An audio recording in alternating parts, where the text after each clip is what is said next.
Connecting neighborhoods across the Treasure and Magic Valleys, telling stories from within our communities. This is Idaho News 6. Thanks for joining Idaho News 6. I'm senior reporter Don Nelson. In just a moment, the very latest as we mark the 10-year anniversary of an Idaho cold case. My 2-year-old son, we can't find him. What we know and still don't know about the disappearance of Dior Kuntz Jr. from an East Idaho campground. But first, a shocking crime spanning multiple counties in southern Idaho. Neighborhood reporter Joey Martin has been closely tracking a quadruple homicide investigation, and he joins us tonight with new details in his continuing coverage. The family members of a murder suspect accused of killing 4 people in the Mini-Cassia region are issuing an apology to the families of the victims. I'm your Burley neighborhood reporter Joey Martin, and while law enforcement is keeping details limited, they have officially released the names of 2 people killed in Burley.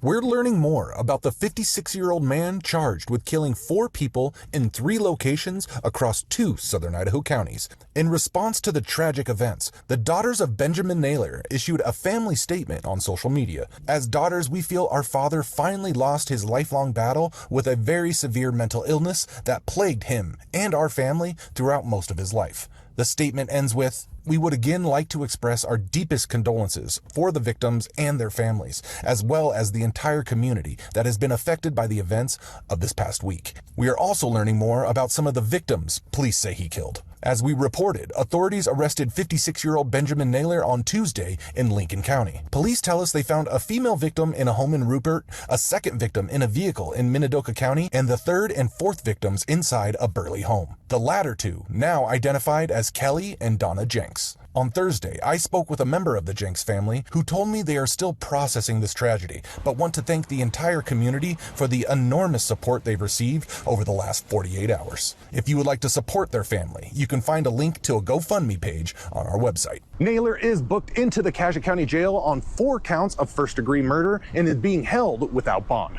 Preliminary hearings are set in both counties, Cassia County on July 18th and Minidoka County on July 23rd. We'll continue to follow this story and bring you any new details right here on Idaho News 6. Reporting in Burley, I'm your neighborhood reporter Joey Martin, Idaho News 6. A celebration of life tonight in North Idaho for Battalion Chief John Morrison Jr.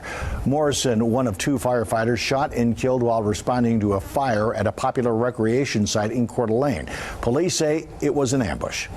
The now dead suspect starting to fire on purpose to lure in first responders and gun them down. It makes no sense. Logical people try to make sense of murdering 2 firefighters that only showed up to help, and it just makes no sense. Battalion Chief Frank Harwood in Kootenai County was also shot and killed in the incident. He'll be remembered tomorrow. A third firefighter, engineer Dave Tisdall, is still healing from critical injuries in the hospital. Doctors say he's stable but has a long road to recovery. If you'd like to help support these men or their families, you can find verified donation links at our website, idahonews6.com. A decade later, and still no answers in the disappearance of Dior Kuntz. My 2-year-old son, we can't find him. You'll remember he's the little boy who vanished while camping with his family in eastern Idaho back in 2015. He was wearing cowboy boots, a blue pair, like pajama pants, and a camel jacket. Investigators have scoured the Timber Creek campground in Lemhi County dozens of times, but despite extensive search efforts, including divers in the nearby creek and reservoir, and even multiple private investigations, Dior's disappearance remains a mystery. How plausible is it that a 2-year-old in oversized cowboy boots could make it outside of the perimeter on his own where you searched?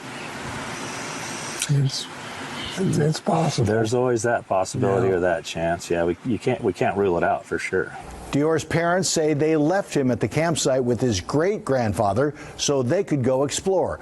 But Dior's great-grandfather thought the boy was with them. A 4th adult camper, the grandfather's friend, was off fishing. When the parents returned, they say Dior was gone. Somewhere between where Grandpa was sitting in a lawn chair and where the parents walked up to the end of this campground, which is roughly 100 yards, is the location they claim that he was last seen in. Investigators initially found no evidence of foul play, but the then sheriff later named the parents as suspects, saying their account of what happened was inconsistent over time. The parents have denied any wrongdoing. The current sheriff says everyone who was there that day is a person of interest. Over the years, many theories and rumors have swirled, but to this day, we have no answers. If you want to learn more, our partners at East Idaho News have a deep dive into the case, including Nate Eaton's complete interview with two of the sheriffs involved over the years.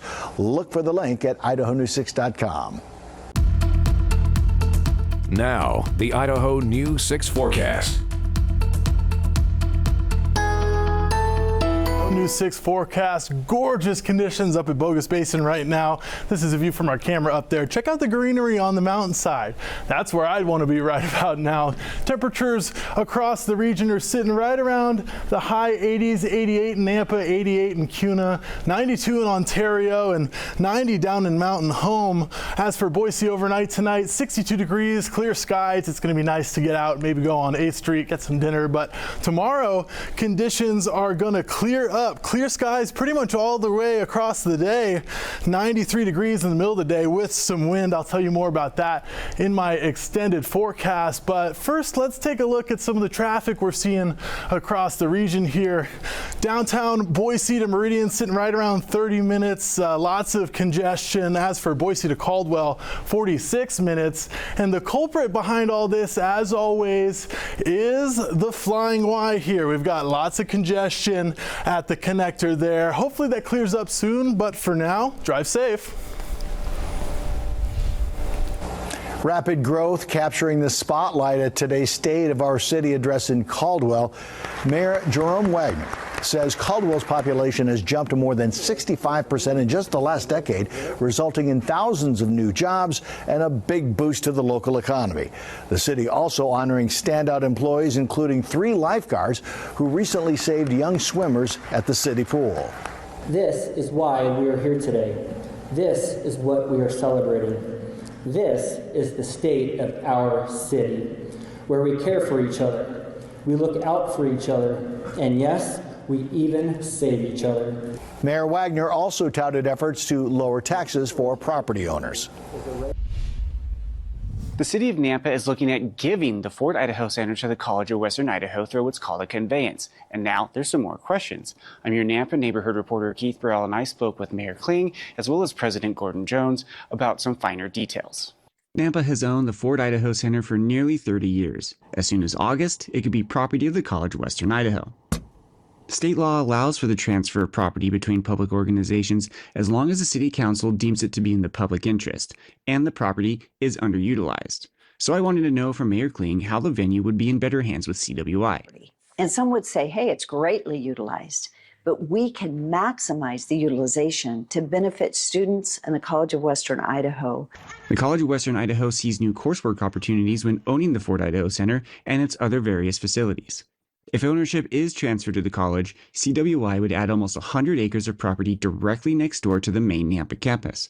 Fear has been expressed of CWI simply flipping the property shortly after the institution gets the keys to the castle. We, in the agreement, CWI is not allowed to sell the facility. At all? At all. If they do, it comes back to us. It reverts back to the city. If we were not a good steward of it and we concluded that's just not possible, that it would be something that the city would revert to. The city, CWI, and the Ford Idaho Center will be hosting a town hall on July 15th from 4 to 6 p.m. here at the Idaho Center's Corral. You can hear from Mayor Kling as well as President Gordon Jones, and you can ask him your questions. From Nampa, I'm your Nampa neighborhood reporter Keith Burrell for Idaho News 6. We just finished the 19th annual community baby shower, and each organization got a large donation because of you.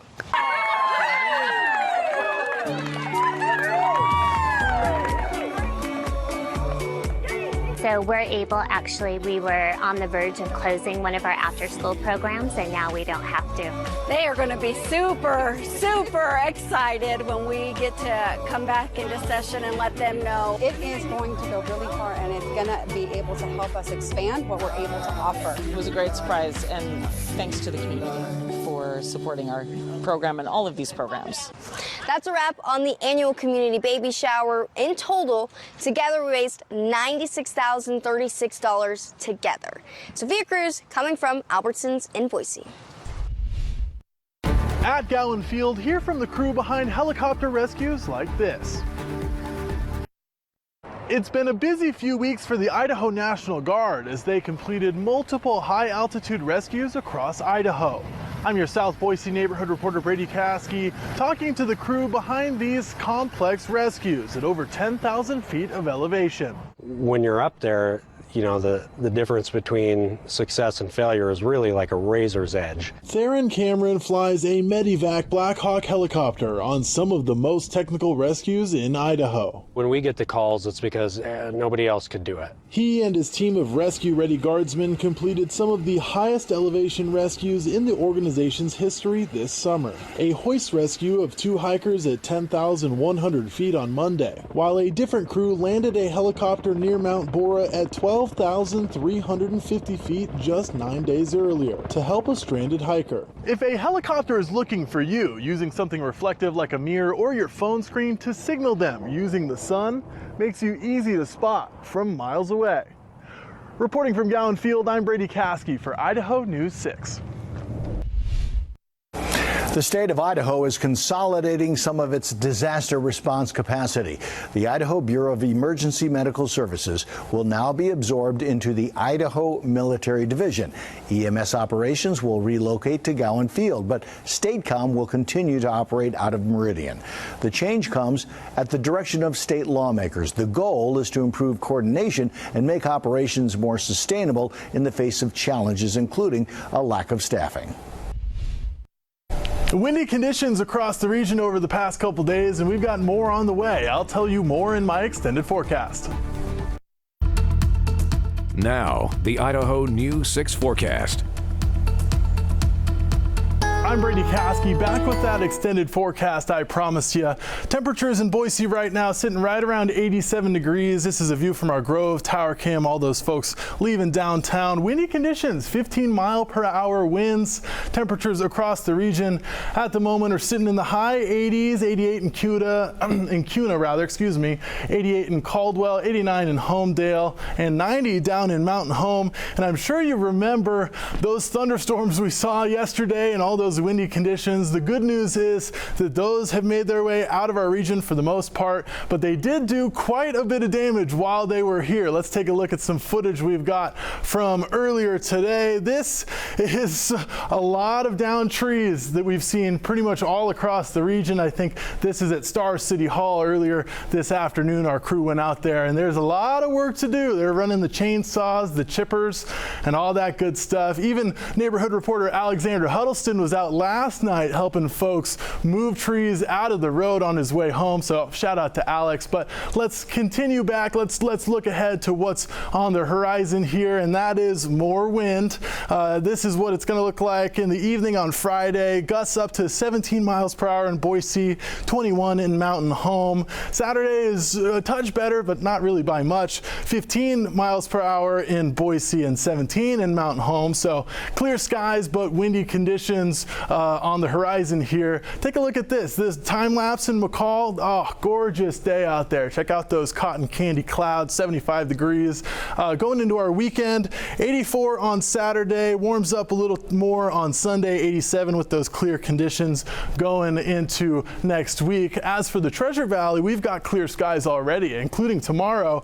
Temperatures are going to be sitting in the low 90s, 93 in Meridian, 92 in Nampa, 91 in Kuna. So windy conditions, but clear skies.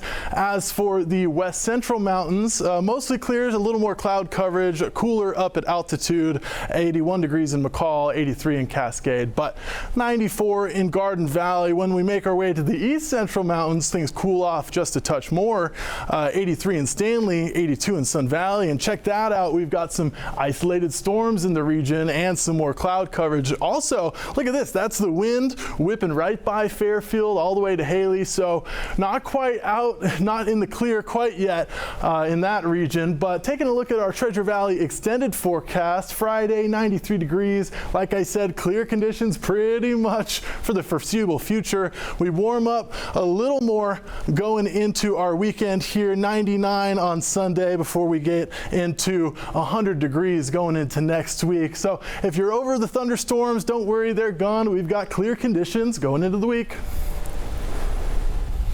Cool off with your friends. The city of Boise is hosting its first teen pool party of the season on Friday. It costs just $5 to attend, and that includes pizza and the chance to win raffle prizes. The teen pool party is this Friday from 8:30 to 10 at Ivy Wild Pool. The event is restricted to people ages 12 to 18, and you'll need to bring an ID to get in. From borrowing caps to repayment plans, I'm Holly Furfer looking into what the spending bill means for student loan borrowers. Have student loans? Considering them? Millions of present and future student loan borrowers will be affected by the change in rules. It represents the most significant overhaul of the federal student loan system in decades. From how to pay to how much can be borrowed to how to pay it back.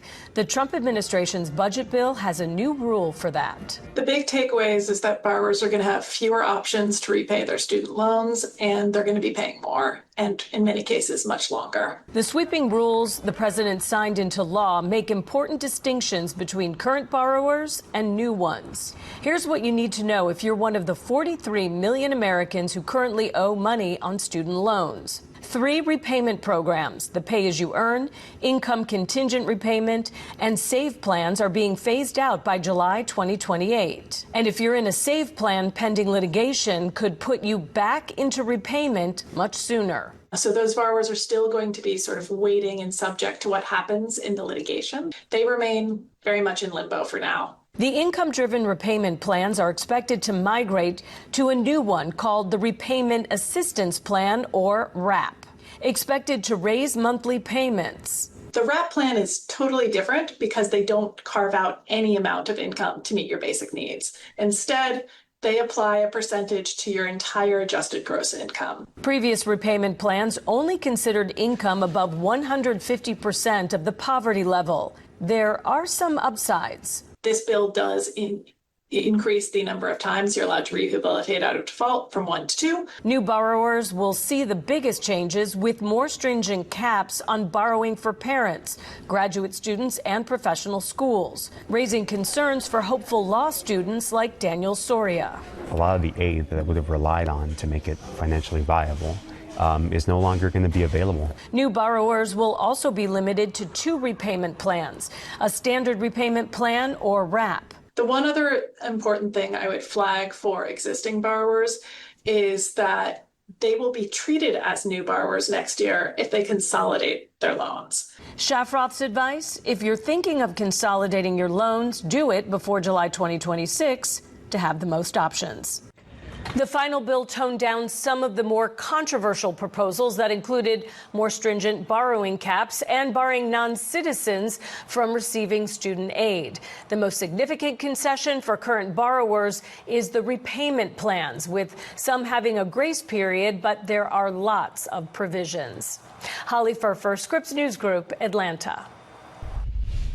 Now we'll look outside from the Treasure Valley Chevy Dealers Tower Cam. Hey, before we go, let's take one last look at our extended forecast for the Treasure Valley. 93 degrees on Friday before we break into the high 90s on Saturday and Sunday. Clear conditions with some wind. Don't forget windy conditions before we break into seemingly the hundreds going into next week. I'll tell you more. We'll see you right here at 6 p.m.